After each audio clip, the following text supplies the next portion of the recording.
ఓట్ల చోరీ అంశంలో కాంగ్రెస్ అగ్రనేత ఎల్ఓపి రాహుల్ గాంధీకి కౌంటర్ ఇచ్చారు మెదక్ ఎంపీ రఘునందన్ రావు. బీహార్లో ఓడిపోతామని తెలిసే రాహుల్ ఈవీఎంలపై దుష్ప్రచారం చేస్తున్నారని విమర్శించారు. ఈవీఎంలపై నమ్మకం లేకపోతే రాహుల్ రాజీనామా చేయాలని, బై ఎలక్షన్లో బ్యాలెట్తో ఎన్నికలు పెడదామని, ఎవరు గెలుస్తారో చూద్దామని సవాల్ చేశారు. కాంగ్రెస్ గెలిస్తే ఈవీఎంలు కరెక్ట్, లేదంటే తప్ప అని ప్రశ్నించారు. రోహింగ్యాలు, బంగ్లాదేశీయుల దొంగ ఓట్లను అరికట్టేందుకే కేంద్రం ఎస్ఐఆర్ తీసుకొచ్చిందని చెప్పారు రఘునందన్. నిందిస్తున్నప్పుడు అయ్యా leader of opposition Rahul Gandhi గారు దయించి శాస్త్రీయంగా వ్యవస్థ మీద స్టడీ చేసి రండి.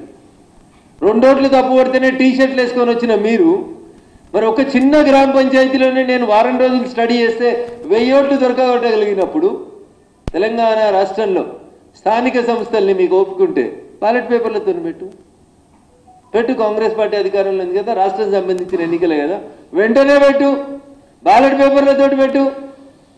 ఇవన్నీ నాకు నచ్చతలేవు అంటే చక్కగా రాయబరేలు రాజీనామా చేయి, బ్యాలెట్ పేపర్లతో ఎలక్షన్లకు పోదాం.